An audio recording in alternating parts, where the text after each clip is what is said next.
warahmatullahi wabarakatuh. Halo teman-teman cendikia, selamat datang di Cendikia Sharing. Saya Hikmah Maulida, dan hari ini kita akan berbincang-bincang tentang kisah inspiratif yang akan membawa kalian pada perjalanan yang luar biasa. Yakni tentang kuliah. Kuliah sambil menghafal Al-Quran pula. Sangat-sangat Masya Allah.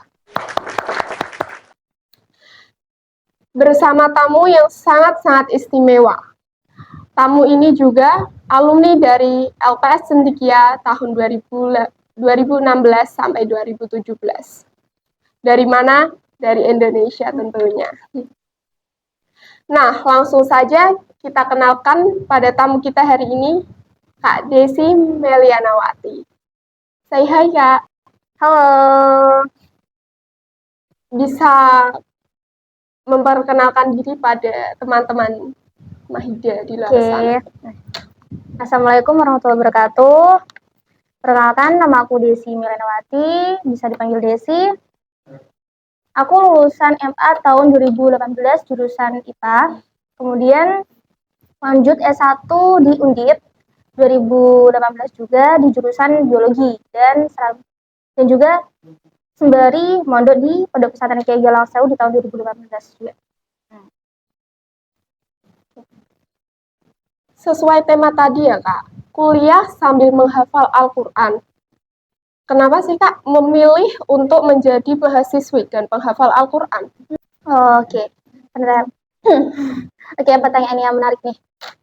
Kenapa memilih menghafalkan Al-Quran dan juga kuliah ya?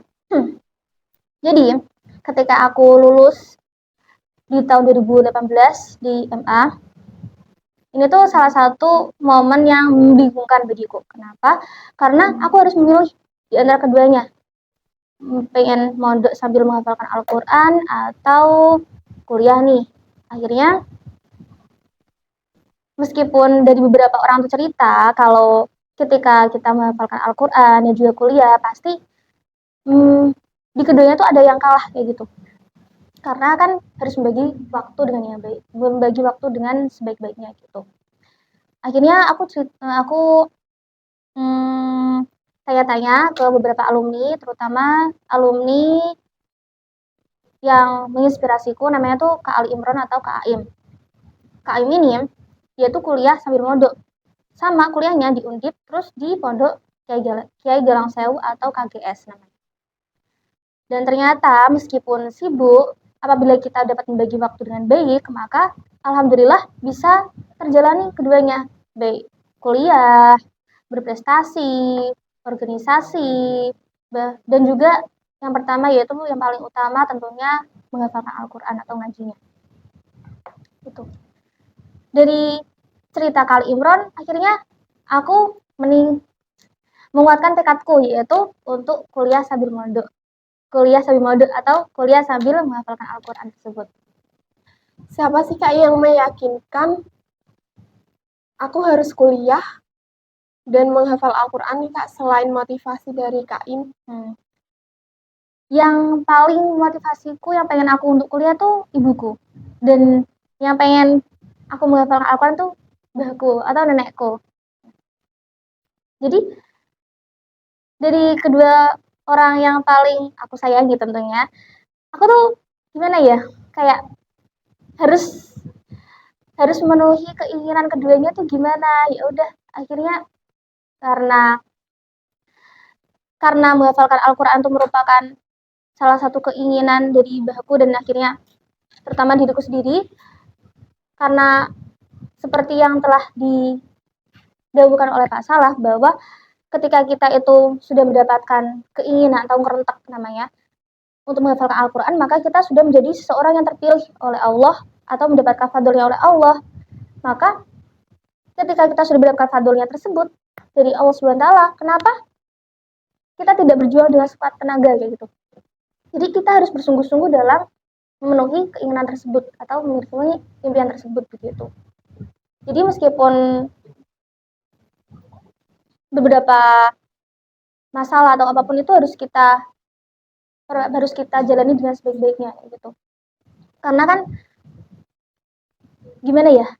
Akhirnya dari keinginan kedua orang tersebut dari bapak ibu, terutama ibu ya, dan juga dari bapakku sendiri, akhirnya, dan juga ternyata ada tempat atau ada solusinya, yaitu dengan karena aku masuknya di Undip, Iya. dan ternyata di Undip juga ada pondoknya, akhirnya ya udah aku mondok sambil kuliah. Wow, sangat hebat sekali. Kalau boleh tahu nih Kak, awal menghafal itu kuliah di semester berapa sih Kak? Kalau di pondokku di KGS sendiri itu di tahun pertama mengharuskan kita untuk memperbaiki bacaan Al-Qur'annya, baik makhraj maupun tajwidnya, yaitu dengan cara binagri setahun. Kemudian setelah setahun itu baru diperbolehkan untuk setoran berbuit di tahun keduanya, yaitu tahun 2019. Dan hafalannya ini dimulai di tahun 2019 bulan Ramadan. Gimana sih Kak menjalani studi S1 sambil tetap fokus menghafal Al-Quran? Pastinya sibuk ya. Jadi di tahun pertama aku kuliah, karena belum mulai setoran, kesibukanku itu karena tiap tahun itu aku merupakan seorang yang punya visioner. Jadi visioner itu memiliki target ke depannya. Di tahun pertama itu, aku tuh karena harus beradaptasi dengan lingkungan kuliah, tuh target pertama itu pengen berorganisasi, kuliah, dan juga berprestasi. Di tahun pertama ini aku kuliah secara akademisi dan juga tetap pondok, menjalani aktivitas di pondok. Kemudian yang kedua yaitu berorganisasi, aku ikut organisasi namanya RIC, Research Incubator Center. Nah, di RIC ini kita diberikan edukasi terkait tentang bagaimana sih melakukan prestasi. Salah satunya tuh di bidang jurnalistik, atau bukan jurnalistik ya, di bidang literasi, yaitu penulisan kayak LKTI, PKM, hibah, dan yang lainnya. Di organisasi ini di tahun pertama juga aku bukan berprestasi ya, ikut namanya PKM. Nah, PKM ini yaitu membuat suatu kepenulisan yang inovatif terkait, aku sendiri tuh buat sedotan, kayak sedotan dimana sedotan tersebut tuh edible atau edible straw dan bisa dimakan. Tapi sayangnya karena di tahun pertamanya aku ikut aku ikut PKM ini bersama dengan Kak Aim dan juga Mbak Dewi. Nah, keduanya ini, Mbak Dewi ini katingku, dan juga Kak Aim ini katingku juga, tapi di jurusan kimia. Sedangkan Mbak Dewi ini di jurusan biologi. Tapi sayangnya gagal. Tapi gak apa-apa, akhirnya karena aku ikut organisasi RIC ini, akhirnya di organisasi tersebut tuh memberikan pembelajaran bagiku tentang bagaimana sih untuk membuat kepenulisan yang baik, membuat kepenulisannya baik sehingga dapat menghasilkan prestasi yang baik pula. Tadi membuat edible straw ya Kak.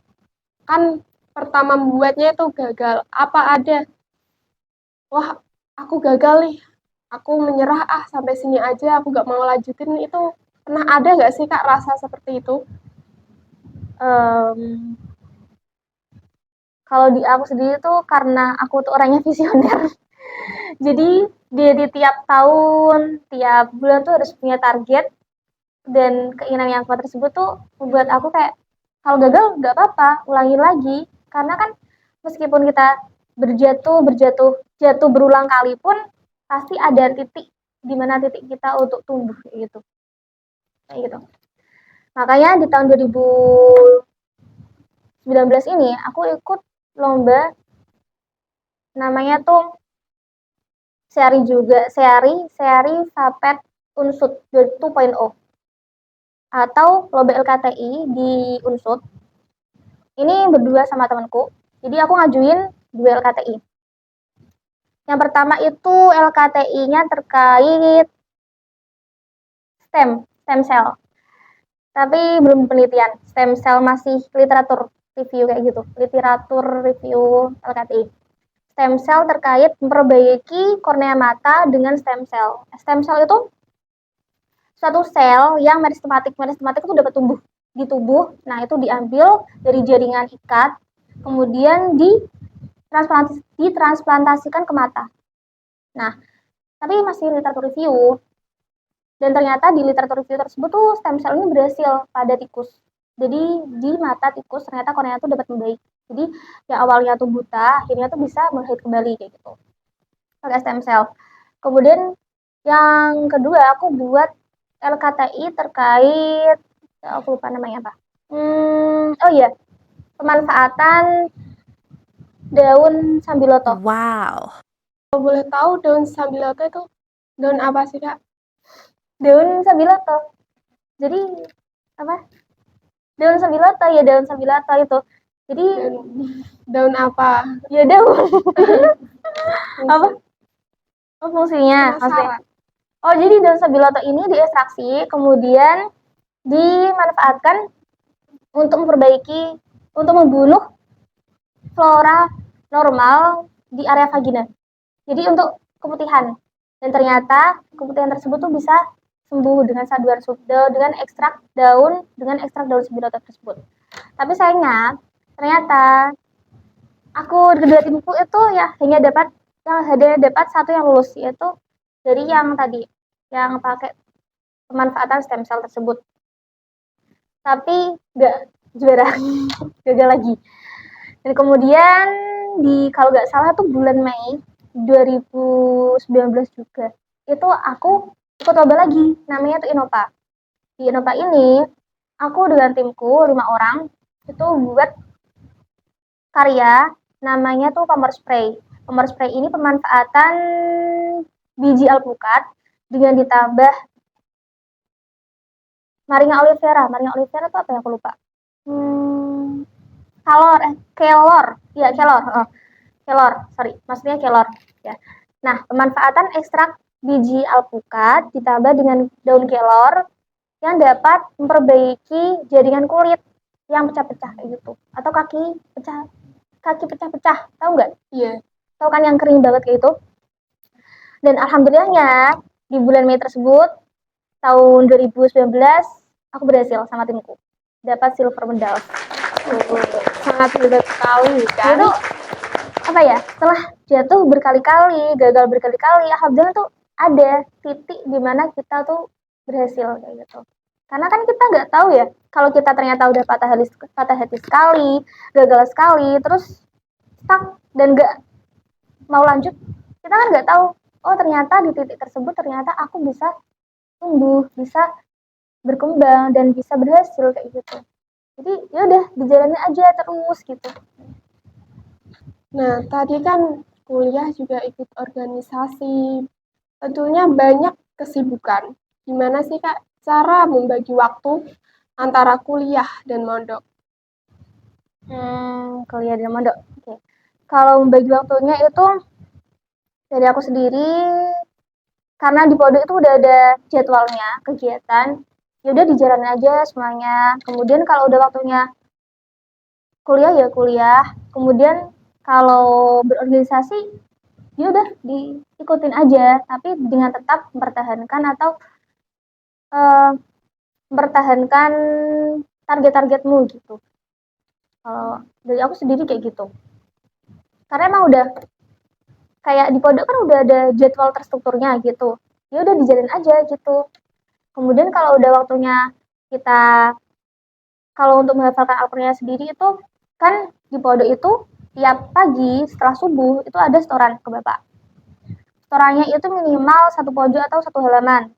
Nah, kalau aku sendiri tuh buatnya itu sebelum tidur sama aku biasanya buat setelah kuliah. Jadi setelah habis maghrib. Kalau aku habis maghrib itu pasti itikaf di masjid. Kan dekat masjid ya di pondokku itu. Itikaf buat minimal tuh 1 pojok. Jadi aku sendiri itu punya target kalau setoran itu biasanya 2 halaman. Kalau bisa 2 halaman, tapi kalau nggak bisa ya minimal 1 halaman untuk 1 pojok. Jadi habis maghrib aku buat setoran, kemudian di lanyahke, biasanya apa ya dilanyahke? Dilancarkan. Nah, dilancarkan. Jadi aku ngajarinya tuh biasanya setelah halakohan ini baru masih program baru. Jadi dulu belum ada halakoh. Setelah kalau di aku itu setelah mujahadah. Dulu itu programnya tuh setelah mujahadah tuh menghake setoran yang mau dimajukan sama murojaah yang udah distorkan itu. Jadi persiapan buat setoran besoknya, kemudian dilanyahkan lagi sebelum tidur. Karena kan kita kalau kita itu sebelum tidur kamu biasanya ngapain? Biasanya itu. Scroll HP. Iya. Nah, jadi kenapa sih kok kita bisa mimpi yang aneh-aneh? Karena kita sering OVT-an sebelum tidur. OVT, overthinking. Jadi, kalau secara ilmiah, apapun yang kita pikirkan itu akan masuk ke otak. Dan otak itu akan prosesnya. Karena kan meskipun tidur itu tetap otak itu bisa tetap berproses. Nah, itu tuh yang bikin kita tuh mimpi yang aneh-aneh. Makanya jadi waktu-waktu yang bagus untuk menghafalkan itu sebelum tidur, karena sebelum tidur itu pasti akan masuk ke gelombang otak kita ketika tidur gitu. Kayak gitu sih. Tadi itu kuliah sambil mondok. Tantangan dan kendala yang dihadapi itu Kak selama menghafal dan kuliah. Rasanya yang pertama tuh membagi waktunya ya. Karena kan kalau di kuliahku sendiri itu yang paling, aku kan maksudnya biologi. Di biologi itu ada praktikum juga. Yeah. Ada laporan juga. Yang paling bikin aku sulit bagi waktu itu waktu nulis laporan. Aku tuh orangnya tuh paling aku kalau masalah laporan tuh paling santai. Kalau masalah plagiaris paling santai. Jadi di biologi itu ada yang namanya laporan praktikum. Laporan praktikum tuh tulis tangan sampai beberapa lembar, banyak banget. Aku tuh biasanya sampai nulis itu, aku tuh orangnya deadline juga. Jadi kalau udah deadline baru tak tulis. Itu sampai begadang sebelum tidur sampai subuh. Jadi nggak pernah nggak tidur buat tulis laporan. Sampai berapa lembar tuh di biologi. Jadi yang paling susah itu yang bagi waktunya. Kalau kendalanya sendiri itu nanti deh aku ceritain di akhir-akhir. Oke. Atau titik terendahnya tuh ntar aja. Iya. Tadi kan pertanyaan awal saya sudah singgung nih Kak. Gimana cara membagi waktu antara kuliah dan mondok? Nah, di sini saya mau tanya, cara menjaga dan mempertahankan hafalan di tengah aktivitas akademik itu gimana sih Kak? Menurut Kak Desi? Caranya itu ya harus disempatkan. Bukannya harus disempatkan dan menyempatkan gitu. Jadi meskipun sesibuk-sibuknya kuliah harus tetap ngaji kan. Itu tujuannya Bapak. Jadi sesibuk-sibuk kuliah itu harus tetap ngaji. Karena kan tujuannya ya pertama, aku kok karena tujuan utama dan yang paling utama itu kan harus menghafalkan Al-Quran. Jadi di tengah kesibukan itu biasanya harus tetap buat ngaji. Kayak kalau aku tuh biasanya kuliah, karena kuliahnya itu sekitar jam 8-an, jadi sebelum jam 8 harus tetap ngaji, istiqomah ngaji. Kemudian kalau tipsnya itu, aku biasanya tuh punya Al-Quran kecil, atau kalau enggak ya di HP Al-Quran online gitu. Kalau aku tuh biasanya bawa Al-Quran kecil, kayak sekitar segini, itu 5 jusan. Dan di tengah-tengah kuliah, misalkan kalau ada waktu break kayak gitu sebentar, ya dibuka terus dihafalin gitu. Ya dapat seayat, 2 ayat, 3 ayat tuh udah alhamdulillah banget gitu. Kalau bisa ya tetap saja. Jadi harus tetap disempatkan, bukannya waktu sempat tapi ya disempatkan, karena itu memang kewajiban gitu. Kalau tipsnya nih Kak, tips yang efektif dalam menghafal Al-Quran pada kesibukan kuliah itu di sela-sela apa sih Kak? Di sela-sela waktu, kalau bisa di sela-sela waktu, misalkan kalau aku sendiri tuh buatnya itu biasanya habis subuh, tapi ini kalau storannya tuh gak langsung habis subuh, tapi buatnya tuh sehari sebelumnya kan aku biasanya buat ketika habis sholat. Habis duhur, habis sholat asar, habis sholat maghrib, habis mujahadah, kemudian sebelum tidur. Karena memang waktu-waktu terutama tuh habis maghrib. Aku biasanya buat satu pojok storan itu habis maghrib sampai habis isya. Jadi aku biasanya iktikaf di masjid. Jadi di masjid ini buat storan dari habis sholat jamaah maghrib, kemudian buat storan minimal sepojok, kemudian kalau udah selesai baru lanjut kita lagi ini di waktu-waktu ketika habis sholat isya atau mujahadah, kemudian nilainya sebelum tidur. Tadi udah jelasin ya, jelasin tadi kenapa sih kita tuh harus melanyakan di waktu sebelum tidur, karena ini tuh bisa masuk ke dalam gelombang otak kita kayak gitu. Udah kayak gitu secara ilmiahnya. Jadi kenapa kita tuh sering mikirin OVT yang sebelum tidur tuh biasanya masuk ke mimpi, ya karena emang kita mikirnya sebelum tidur itu biasanya diproses di dalam otak kayak gitu. Atau yang paling bagus ini di dalam sholat. Nah, kamu biasanya kalau sholat baca surat apa? Surat-surat yang pendek seperti Al-Ikhlas gitu. Nah iya kan itu. Nah, ibaratnya nih, kalau kita sholat, itu kayak kita itu setoran sama Allah SWT. Jadi, biasanya tuh kalau sholat sunnah, itu aku biasanya bacanya minimal sepojok. Jadi lama sholatnya. Sholat sunnah 2 rakaat atau sholat duha, sholat apapun itu baca, atau sholat rawatib, kayak gitu. Jadi, baca yang udah kita buat ini sepojok. Jadi, rakaat pertama sepojok, terus rakaat kedua sepojok. Itu kayak kita tuh setoran atau setoran ke Allah langsung kayak gitu biasanya. Di dalam sholat ini mujarab banget. Jadi kita tahu oke banget kayak gitu. Jadi setelah kita setoran di dalam sholat atau hafalin di dalam sholat ini tuh, kalau aku sendiri tuh pasti udah jadi kayak gitu. Biasanya tuh udah jadilah setorannya kayak gitu. Ini cara melanyah kayak itu di dalam sholat tuh bagus banget. Tadi itu perjalanan yang sangat luar biasa. Tirakatnya apa sih Kak kalau menurut tahu bisa melewati semua kegagalan sampai bisa pada titik yang diinginkan? Tirakat ya. Kalau ngomong-ngomong soal tirakat dari aku sendiri, kalau dulu aku pernah tirakat puasa Daud tuh setahun. Puasa Daud tuh yang sehari puasa, terus sehari enggak, sehari puasa, sehari enggak. Kemudian kalau dari Bapak sendiri tuh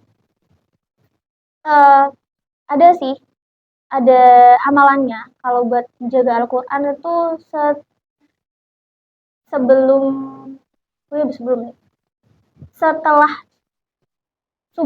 subuh tuh ada bacanya, tapi aku lupa.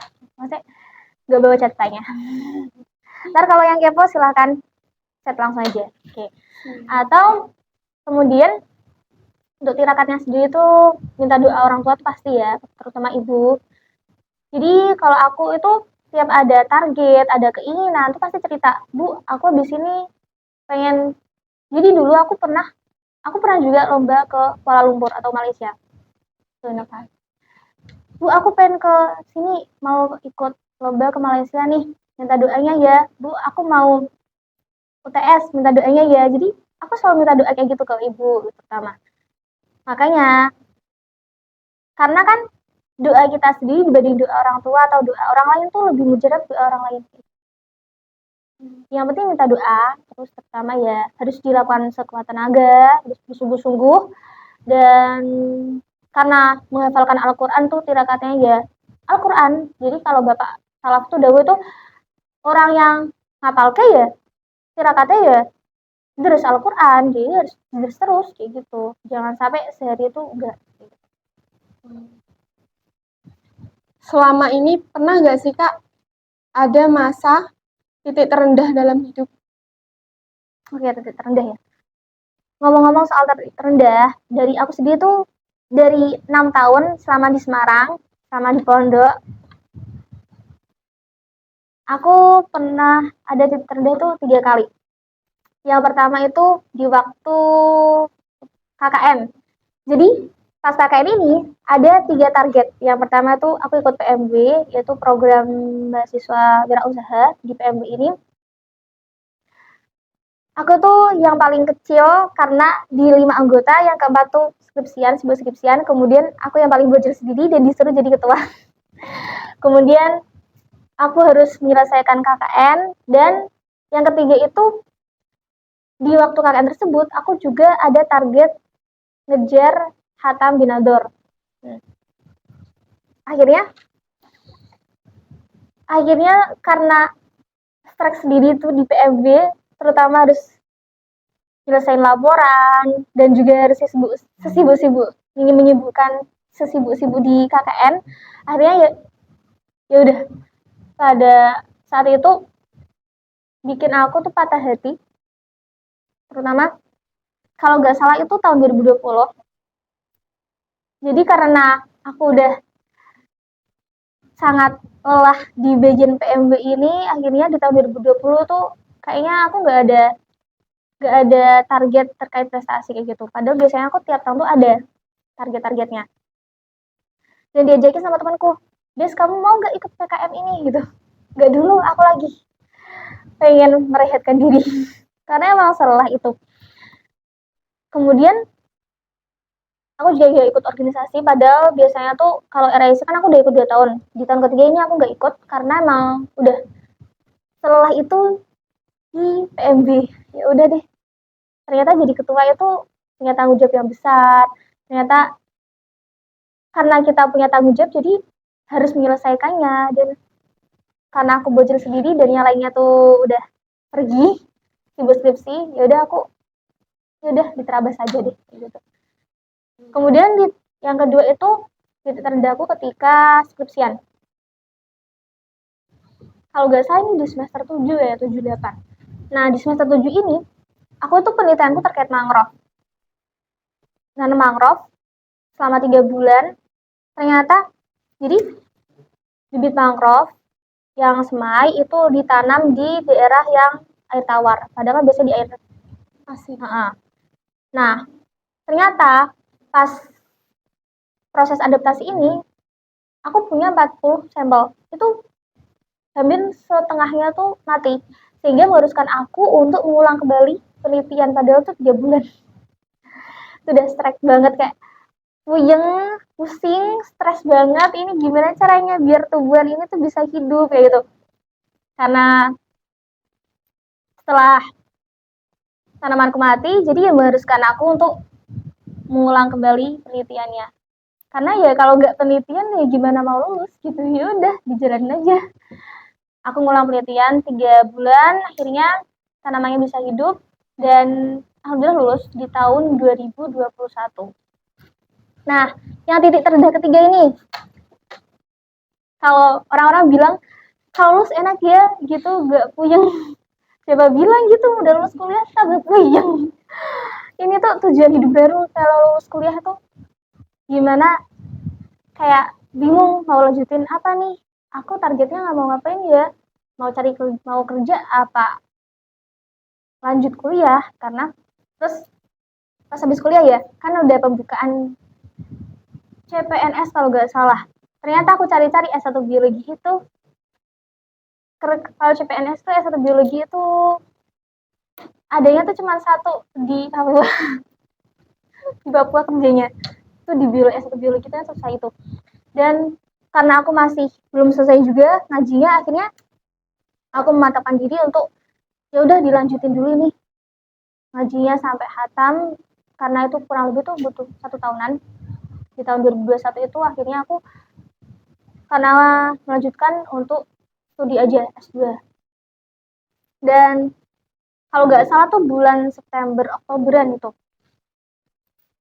setelah lulus kuliah, cara dapat beasiswa S2 biologi, karena kan aku kalau bisa kan linear juga kan studinya. Itu tuh pembukaan LPDP. LPDP itu beasiswa S2 biologi dari Kementerian Keuangan. Nah, di LPDP tersebut itu mengharuskan untuk syaratnya itu harus dapat TOEFL minimal 500. Sedangkan TOEFLku sendiri bahasa Inggris itu masih under, jadi di bawah 500 gitu, masih sedikit. Maka gimana cara kita menaikinya? Nah, menaikkan tadi skor 500 tersebut, dapat skor 500. Jadi aku tuh karena di pondok itu maka bisanya tuh cuma online. Terus gimana kalau online ini? Terus ada lagi tuh namanya Biblia. Biblia itu kayak kursus bahasa Inggris yang ada di Semarang. Tapi karena aku tuh lulusan udah bukan mahasiswa, terus kalau mau minta uang ke orang tua juga malu, ya udah akhirnya aku part time ngelesin itu dari hari Senin sampai Minggu. Liburnya tuh cuma 1 hari di hari Sabtu. Liburnya kan cuma hari Sabtu. Akhirnya aku harus membagi waktu antara part time ngelesin, ngaji, kemudian menyempatkan untuk belajar TOEFL buat S2. Akhirnya tuh sampai karena saking sibuknya dari pagi harus setoran, kemudian sorenya ngelesin dan ikut aktivitas pondok yaitu mujahadah, halakohan, terus murojaahan, dan kemudian harus menyempatkan belajar TOEFL juga tuh sampai aku tuh masuk rumah sakit. Dan itu tuh terendahku, kemudian kayak saking puyeng dan juga stresnya mungkin ya. Sampai 2 minggu dan akhirnya di opname di rumah sakit mingguan kalau nggak salah, dan akhirnya libur. Aku kan di rumah ya, libur kayak mengistirahatkan diri. Baru setelah itu aku mulai membuat jadwal-jadwal buat kegiatan selanjutnya setelah di pondok itu, setelah masuk pondok ya. Dan alhamdulillahnya di tahun 2023 kemarin, kalau nggak salah bulan Mei ini, aku ikut LPDP yang berjadwal pertama ya.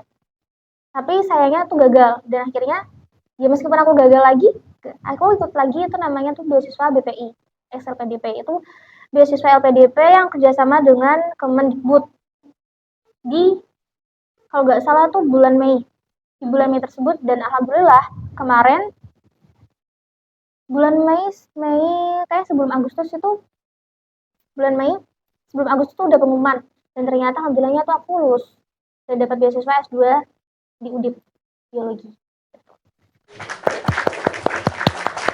Sangat hebat sekali, bukan?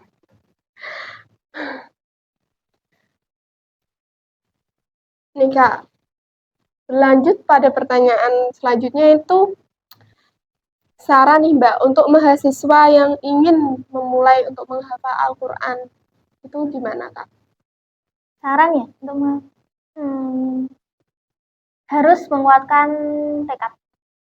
Jadi kalau udah mulai terjun di dunia Al-Quran, kalau kita udah punya itikad tuh jangan sampai berhenti di tengah-tengah. Karena ada banyak tuh yang berhenti di tengah-tengah karena kok pusing banget, gak bisa masuk-masuk, hafalannya kok sampai berjam-jam. Ya tetap dijalan aja gitu. Kalau lelah istirahat sebentar gak apa-apa, lanjut lagi. Jadi kalau udah punya itikad ya harus dilakukan dengan sekuat tenaga. Pokoknya kalau kamu tuh lelah, pengen kayak pusing banget, istirahat sebentar gak apa-apa, terus lanjut lagi gitu. Yang penting harus sampai hatam, jangan sampai, karena eman banget kalau udah sampai setengah jalan atau seperempat jalan itu berhenti kayak gitu. Dan kalau emang lagi sibuk di perkuliahan, gak apa-apa kalau masih fokus di perkuliahan sebentar, tapi tetap juga disempatkan untuk tetap memurojaah tersebut Al-Qur'annya. Yang penting dijalani aja, kayak seperti kita tuh naikin sepeda, agar kita tetap seimbang dan terus berjalan, maka kita harus mengayuh tersebut dengan tetap dikayu sampai di goal estimate kamu atau di tujuan yang pengen kamu capai. Cerita sedikit nih Kak tentang kesibukan yang dilakukan sekarang. Kalau kesibukan sekarang tuh masih tetap kuliah karena alhamdulillahnya aku masuk S2 biologi tahun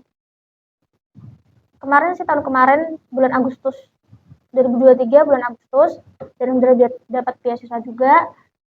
Dan karena aku alhamdulillahnya udah setelah. Jadi kesibukan sekarang ya tabarukan, tetap ngaos Al-Quran seperti biasanya, dan juga kuliah S2. Dan alhamdulillahnya karena S2 gak ada praktikum, agak santai. Kayak gitu. Oke teman-teman, itu tadi perjalanan yang sangat-sangat luar biasa dari Kak Desi. Tepuk tangan. Kak Desi, boleh nih berikan pesan untuk teman-teman Mahida di sana. Saya ya, selagi kita muda, selagi kita punya waktu, kita capai keinginan-keinginan kita, goal estimate kita, kayak gitu. Dan karena perjalanan hidup ini tuh dinamis, karena kita seperti dalam sebuah mobil, kita yang bawa kemudi, maka kalau kita pengen terus maju, ya dijalanin aja gitu, dengan tetap mempertahankan target-target. Kalau bisa kita tuh punya target dalam hidup kita. Setiap tahun kita pengen ngapain gitu, agar kita tuh bisa terus maju dan terus berkembang. We have room to grow gitu, karena kita selalu punya ruang untuk terus bertumbuh. Itu tadi kisah perjalanan dari Kak Desi yang sangat-sangat luar biasa. Dapat kita pelajari dari kisah luar biasa Kak Desi. Walau gagal berkali-kali, tetap berusaha agar apa yang diinginkan tetap berhasil. Dan kalian bisa mempelajari beberapa motivasi yang telah disampaikan oleh Kak Desi. Bagaimana memanage waktu. Dan lain-lain. Saya Hikmah Maulidah, cukup sekian dari saya. Wassalamualaikum warahmatullahi wabarakatuh. Auf Cendekia, Staden Journalism.